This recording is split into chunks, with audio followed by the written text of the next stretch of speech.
അമൃത് Veni life quit presents daily news സായാഹ്ന വാർത്തകൾ powered by Pulimoottil silks KSFE in association with Joy Alukkas. ഇത്തവണ first അടിക്കില്ലേ നമ്മള്?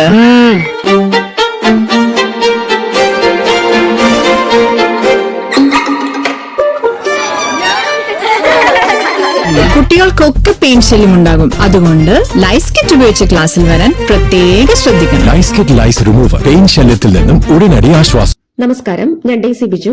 Daily ന്യൂസിന്റെ സായന വാർത്തകളിലേക്ക് സ്വാഗതം. ഇന്ന് ജൂൺ 4 വ്യാഴാഴ്ച. കേരളത്തിന്റെ കടബാധ്യത 5.07 ലക്ഷം കോടി രൂപ. 48,733 കോടിയുടെ കുടിശ്ശിക ബാധ്യതകൾ പുതിയ സർക്കാർ ഏറ്റെടുത്തു. മുഖ്യമന്ത്രി വി ഡി സതീശൻ നിയമസഭയിൽ അവതരിപ്പിച്ച ധവള പത്രത്തിലാണ് ഈ വിവരങ്ങൾ. കിഫ്ബിക്ക് 21,000 കോടിയുടെ വായ്പാ ബാധ്യത. ജീവനക്കാരുടെ DA ഇനത്തിൽ 21,670 കോടി രൂപയും പെൻഷൻകാരുടെ DR ഇനത്തിൽ 14,387 കോടി രൂപയും കുടിശ്ശികയാണ്. കരാറുകാരുടെ ബില്ലുകൾ, കാരുണ്യ ആരോഗ്യ സുരക്ഷാ പദ്ധതി, സപ്ലൈകോ തുടങ്ങിയവ ഉൾപ്പെടെ ആകെ 48,733 കോടി രൂപയുടെ കുടിശ്ശികയുണ്ട്. വരുമാനത്തിന്റെ 77% ശമ്പളം, പെൻഷൻ, പലിശ എന്നിവയ്ക്കായി ചെലവാക്കുന്നു. വികസന പ്രവർത്തനങ്ങൾക്കുള്ള മൂലധന ചെലവ് രാജ്യത്തെ ഏറ്റവും താഴ്ന്ന നിരക്കിലാണെന്ന് ധവളപത്രത്തിൽ പറയുന്നു.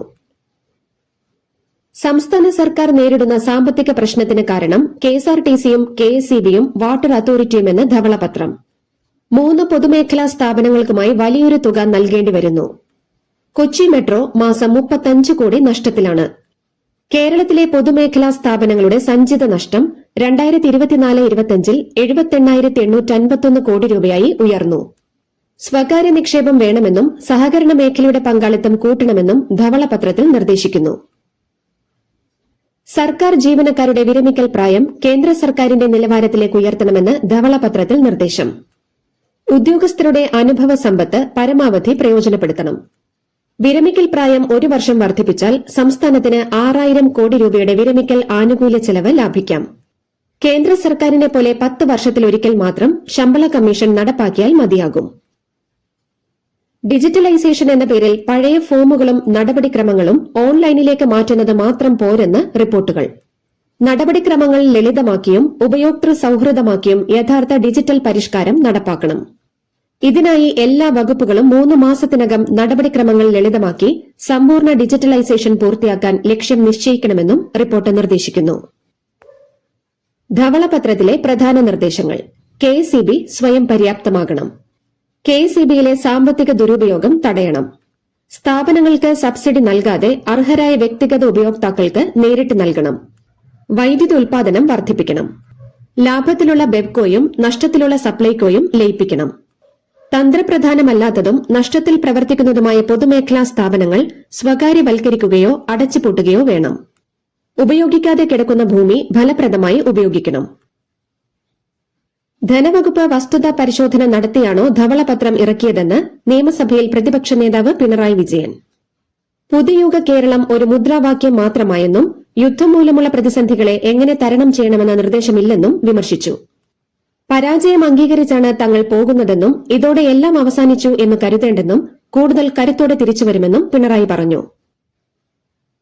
ധവളപത്രത്തിന്റെ സാധുതയെക്കുറിച്ച് നിയമസഭയിൽ തർക്കം.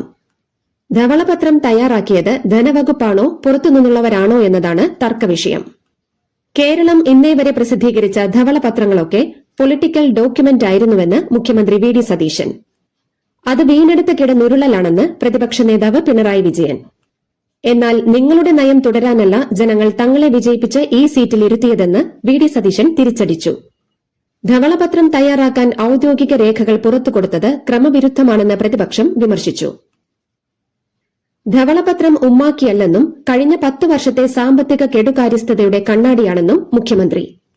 ധവളപത്രമെന്ന് ഉമ്മാക്കി കാണിച്ച് വിരട്ടേണ്ടെന്ന പിണറായി വിജയന്റെ പരാമർശത്തിനായിരുന്നു മുഖ്യമന്ത്രിയുടെ മറുപടി.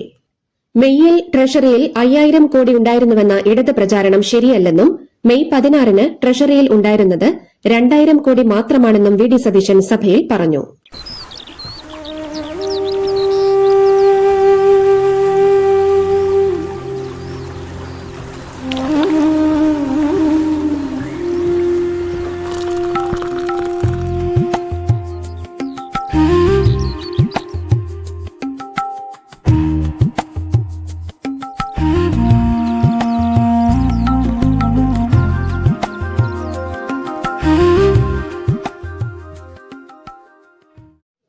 പിണറായി വിജയന്റെ വീടിന് മുന്നിൽ എൻഫോഴ്സ്മെന്റ് ഉദ്യോഗസ്ഥർ ആക്രമിക്കപ്പെട്ട സംഭവത്തിൽ സിബിഐ അന്വേഷണം ആവശ്യപ്പെട്ട് ഹൈക്കോടതിയിൽ ഹർജി.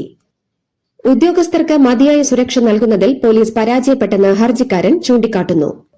ഇതേ പോലീസ് അന്വേഷിച്ചാൽ എല്ലാ പ്രതികളും പുറത്തുവരില്ലെന്ന് ഹർജിയിൽ പറയുന്നു.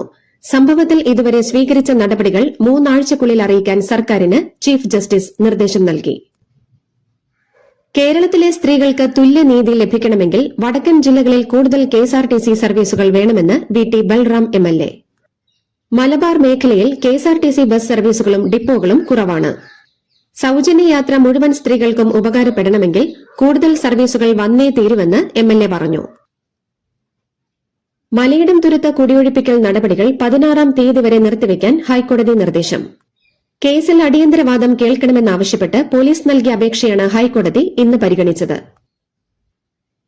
നിയമസഭയിലെ പ്രതിപക്ഷ ഉപനേതൃ പദവിയെ ചൊല്ലി എൽഡിഎഫിൽ സിപിഎമ്മും സിപിഐയും തമ്മിലെ തർക്കം രൂക്ഷമാകുന്നു. പ്രതിപക്ഷ നിരയിൽ രണ്ടാമത്തെ വലിയ ഒറ്റകക്ഷിയായ സിപിഐ ഉപനേതൃപദവി വേണമെന്ന കടുംപിടുത്തം തുടരുകയാണ്. എഡിഎം നവീൻ ബാബുവിന്റെ മരണം സംബന്ധിച്ച അന്വേഷണം സിബിഐക്ക് വിട്ടു. നവീൻ ബാബുവിന്റെ കുടുംബത്തിന്റെ ആവശ്യം പരിഗണിച്ചാണ് യുഡിഎഫ് സർക്കാർ തീരുമാനം. തിരുവനന്തപുരം മെഡിക്കൽ കോളേജിൽ രോഗിയുടെ കാലിൽ പുഴുവരിച്ച സംഭവത്തിൽ ഓർത്തോ വിഭാഗത്തിന് ഗുരുതര പിഴവെന്ന് റിപ്പോർട്ട്. ആരോഗ്യമന്ത്രി കെ മുരളീധരന് ഡിഎംഇ റിപ്പോർട്ട് കൈമാറി. ഇടുക്കി പാമ്പനാറിൽ നിർമ്മാണത്തിലിരുന്ന 5-നില കെട്ടിടം തകർന്നു വീണു.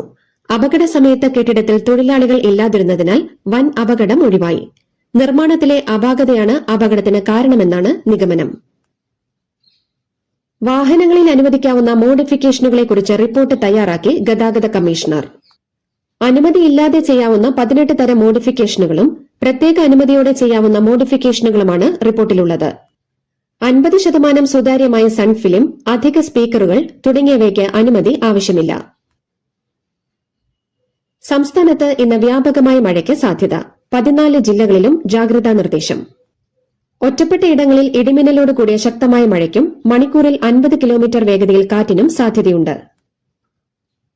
ഇന്ധനവില കൂടിയത് നമ്മൾ ഏറുപടക്കം എറിഞ്ഞിട്ടല്ലെന്ന് കേന്ദ്രമന്ത്രി സുരേഷ് ഗോപി. വില നിയന്ത്രിക്കാൻ കേന്ദ്ര സർക്കാർ നികുതി കുറച്ചു. ആഗോള വില വർധനയ്ക്ക് ആനുപാതികമായി വില കൂട്ടേണ്ടിവരും. അയൽ രാജ്യങ്ങളിലെ വിലയുമായി താരതമ്യം ചെയ്യുമ്പോൾ ഇന്ത്യയിൽ വില കുറവാണെന്നും സുരേഷ് ഗോപി പറഞ്ഞു. പാലക്കാട് കണ്ണാടി പഞ്ചായത്തിലെ കൊല്ലങ്കോട്ട് പറമ്പിൽ പട്ടിയെ കൊന്ന കുടിവെള്ള ടാങ്കിലിട്ടു.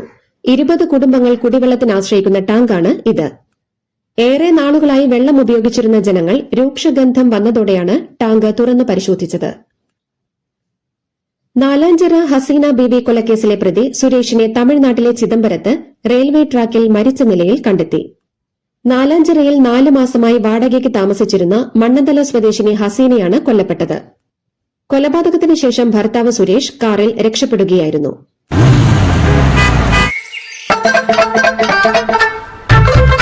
എല്ലാവർക്കും വന്നു ഡാൻഡ്രഫ്, എന്തു ചെയ്യും ചേട്ടാ? പേടിക്കണ്ട, ഇവിടുണ്ടല്ലോ ഡാൻഡ്രോക്കിൻ ഓയിൽ. ഉടനടി മാറും താരൻ, ഉപയോഗിക്കൂ വേഗം. Amrutveni Dandroquit, the ultimate dandruff solution. Tirupati Shri Venkateswara Swami ക്ഷേത്രത്തിൽ മെയ് മാസം വിറ്റഴിച്ചത് 1.2 കോടിയിലധികം ലഡ്ഡു. ഏറ്റവും ഉയർന്ന പ്രതിമാസ വിൽപ്പനയാണ് ഇത്. ഇക്കഴിഞ്ഞ മെയ് മാസം 1,21,35,528 ലഡ്ഡു വിറ്റുപോയതായി ക്ഷേത്ര നടത്തിപ്പുകാരായ തിരുപ്പതി തിരുമല ദേവസ്ഥാനം അറിയിച്ചു. ബീഹാറിലെ മുസാഫർപൂരിൽ ആശുപത്രിയിലുണ്ടായ തീപിടുത്തത്തിൽ 3 മരണം. ലക്ഷ്മി ചൌക്കിലെ പ്രസാദ് ആശുപത്രിയിൽ ഐസിയുവിലാണ് തീപിടുത്തം. അധ്യാപിക 8 ലക്ഷം രൂപ വായ്പയെടുത്ത് കസിന് ലിംഗമാറ്റ ശസ്ത്രക്രിയ നടത്തിയ ശേഷം വിവാഹം ചെയ്തു. ഇരുവരും തമ്മിൽ വർഷങ്ങളായി പ്രണയത്തിലായിരുന്നു. ബീഹാർ ജമുയി ജില്ലയിൽ ബിപിഎസ്സി അധ്യാപികയായ 22-കാരി നയൻശ്രീയാണ് കസിനായ രാഖിയെ രാഹുൽ എന്ന പുരുഷനാക്കിയ ശേഷം പ്രദേശത്തെ ക്ഷേത്രത്തിൽ വിവാഹം ചെയ്തത്. പുതുതായി നവീകരിച്ച് പ്രവർത്തനമാരംഭിച്ച കുവൈറ്റ് അന്താരാഷ്ട്ര വിമാനത്താവളത്തിന് നേരെ ഇറാൻ നടത്തിയ ആക്രമണത്തിന്റെ ഭയാനകമായ സിസിടിവി ദൃശ്യങ്ങൾ കുവൈറ്റ് സിവിൽ ഏവിയേഷൻ അതോറിറ്റി പുറത്തുവിട്ടു. വിമാനത്താവളത്തിലെ പാസഞ്ചർ ടെർമിനൽ 4ലേക്ക് സ്ഫോടക വസ്തുക്കൾ നിറച്ച ഡ്രോൺ ഇടിച്ചിറങ്ങുന്നതും തീപിടുത്തം ഉണ്ടാകുന്നതുമാണ് ദൃശ്യങ്ങളിലുള്ളത്. ആക്രമണത്തിൽ ഒരു ഇന്ത്യക്കാരനായ മധ്യപ്രദേശ് സ്വദേശി കൊല്ലപ്പെടുകയും 3 മലയാളികളടക്കം 64 യാത്രക്കാർക്ക് പരിക്കേൽക്കുകയും ചെയ്തിരുന്നു. രാജ്യത്തിന്റെ അണ്വായുധ ശേഖരം വർദ്ധിപ്പിക്കുമെന്ന് ഉത്തര കൊറിയൻ പരമോന്നത നേതാവ് കിം ജോങ് ഉൻ. കഴിഞ്ഞ 5 വർഷത്തിനിടെ ആയുധങ്ങൾക്കാവശ്യമായ ആണവ പദാർത്ഥങ്ങളുടെ ഉൽപാദനശേഷി ഇരട്ടിയിലധികമായി വർദ്ധിച്ചു. ദീർഘകാല തന്ത്രപരമായ ലക്ഷ്യങ്ങൾ മുൻനിർത്തി ഇത് വീണ്ടും വർദ്ധിപ്പിക്കണം, കിം ജോങ് ഉൻ നിർദ്ദേശം നൽകി. ആഗോള ഓഹരി വിപണി മൂല്യത്തിൽ ഇന്ത്യയെ 7ാം സ്ഥാനത്തേക്ക് പിന്തള്ളി ദക്ഷിണ കൊറിയ. ലോകത്തിലെ 5ാമത്തെ വലിയ ഓഹരി വിപണിയെന്ന നേട്ടം ഇന്ത്യയിൽ നിന്ന് തായ്വാൻ പിടിച്ചെടുത്ത് ഒരാഴ്ചയ്ക്ക് ശേഷമാണ് ഇന്ത്യയെ പിന്തള്ളി ദക്ഷിണ കൊറിയയുടെ കുതിപ്പ്. കഴിഞ്ഞ 2 ആഴ്ചയ്ക്കിടെ 5ാം സ്ഥാനത്തായിരുന്ന ഇന്ത്യൻ വിപണി 7ാം സ്ഥാനത്തേക്ക് താഴ്ന്നു. ബ്ലൂംബെർഗ് ഡാറ്റ പ്രകാരം ദക്ഷിണ കൊറിയൻ വിപണിയുടെ മൂല്യം $5 ട്രില്യൺ എത്തിയപ്പോൾ ഇന്ത്യയുടേത് ഏകദേശം $4.85 ട്രില്യൺ. 5ാം സ്ഥാനത്തുള്ള തായ്വാന്റെ മൂല്യം $5.15 ട്രില്യൺ. കാനഡയും യുകെയുമാണ് വെല്ലുവിളി ഉയർത്തി ഇന്ത്യയ്ക്ക് തൊട്ടുപിന്നിൽ. America $78 trillion, China $16 trillion, Japan $8.8 trillion എന്നിങ്ങനെയാണ് പട്ടികയിലെ ആദ്യ 3-ൽ. $7.25 ട്രില്യൺ ഹോങ്കോങ് ആണ് 4ാം സ്ഥാനത്ത്. ഇതോടുകൂടി ഡെയിലി ന്യൂസിന്റെ ഇന്നത്തെ സായന വാർത്തകൾ സമാപിക്കുന്നു. ഡെയിലി ന്യൂസിന് വേണ്ടി വാർത്തകൾ വായിച്ചത് ഡെയ്സി ബിജു. ഡെയിലി ന്യൂസ് ലൈവ്.in വാർത്തകൾ വിരൽ തുമ്പിൽ.